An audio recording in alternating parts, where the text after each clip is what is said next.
Hello again, Gooners. I hope the sound is better this time. Welcome along to another episode of the Loose Cannon Vlog.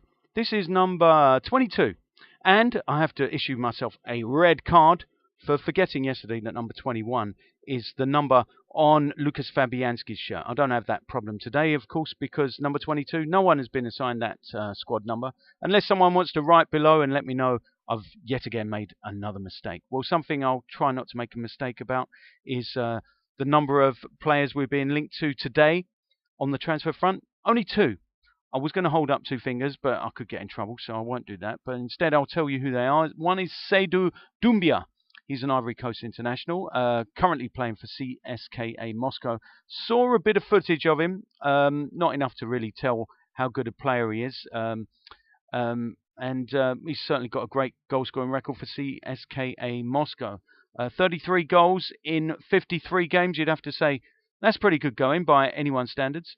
And he scored a lot of goals for Young Boys of Bern as well. But he's not scored many at international level, just one in 19. So what does that say? Is he being played out of position? If so, then let's get him in. That's what we like to do at Arsenal. We do play people out of position quite often. And no doubt, if we do sign this guy, we'll consider doing that. He's going to cost a lot, though, which is why I don't think we're going to sign this guy. So that particular deal, in my opinion, because he's going to be costing in excess of £20 million, I've got to give it, where is it? The red card. The red card for that one. It's not going to happen. Sorry.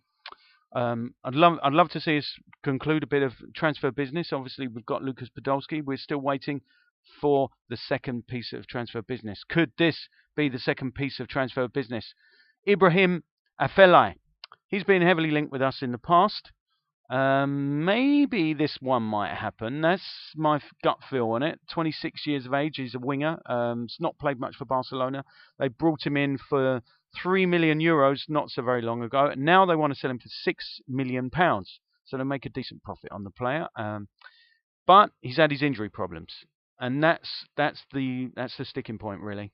Are we going to take a chance on another injury-prone player? Of course, we've got our fair share of those at the moment. Obviously, the likes of Newcastle have done well on the transfer front by bringing in those injury-prone players. Well, certainly one, Mr. Doumbia, scoring a lot of goals for Newcastle last season. So if we do, in fact, get Ibrahim Afellay to come to the club, then you would hope that we're gonna get a good deal out of that, get a lot of matches out of him.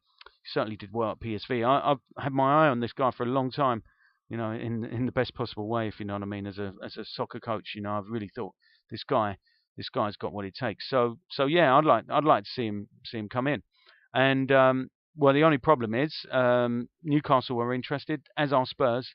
Newcastle, after what they've done to Doumbia career, you'd have to say, if you're an injury-prone player who's a little bit nervous about medicals, perhaps you'd want to go to Newcastle, because perhaps the medicals at Newcastle are not so stringent. But somehow they're doing the right thing. Obviously, gave us a close run in for third position in the season just gone. So I'm not writing off Newcastle anymore. I think they're gonna sort of grow in strength next season. So anyway, perhaps they'll get.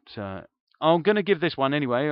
I'm going to judge it on a red card. Red card is no way. Yellow card is a maybe. So I'm giving that a yellow card. You might ask what's going to be all systems go. Well, I think you can guess the colour of that. Well, meanwhile, I'm hearing, according to Sky anyway, this morning, it's all systems go on the financial fair play situation with UEFA. It wasn't somebody from UEFA talking about it, just some kind of financial expert who was saying that that basically FFP means don't spend more than you can afford to pay and pay your bills on time. Things that all businesses should do, but as we know well in this country, they don't always.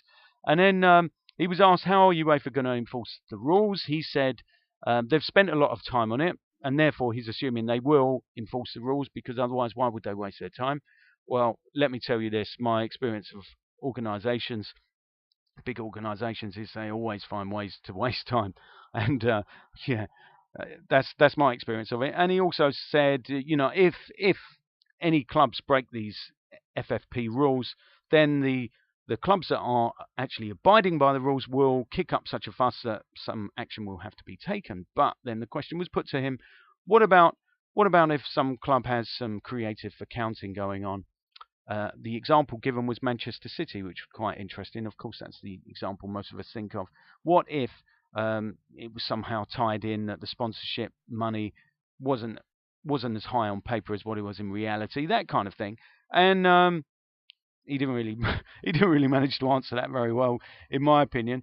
But he did answer in saying that the rules are very detailed, and it's all about acting within the spirit of the rules. So even if someone thinks they've kind of got out of something, somehow other circumvented the rules, then justice will be done, and we have to believe in that. Personally, I haven't got a lot of belief in it, and this guy, I reckon, it's going to make as big an impact as the Bosman ruling. Well, I have to say, to that expert, I think he was pretty good on TV, but what he was saying, I have to give him the red card, because I wasn't convinced by that at all. Not in the slightest. I think our club, we're very convinced by it, the boardroom at least. We know, obviously, Arsenal being a club of gentlemen, principles are very important. Principles are so important, they are in fact more important than points, particularly when principles are related to profits. I'll say no more on that. Other than Thomas Vermaelen. This is the good news. Thomas Vermaelen wants to stay forever. Well, I don't want to talk forever, so I'm going to let it go there. So any comments, you know where to put them. Until next time, up the Gooners!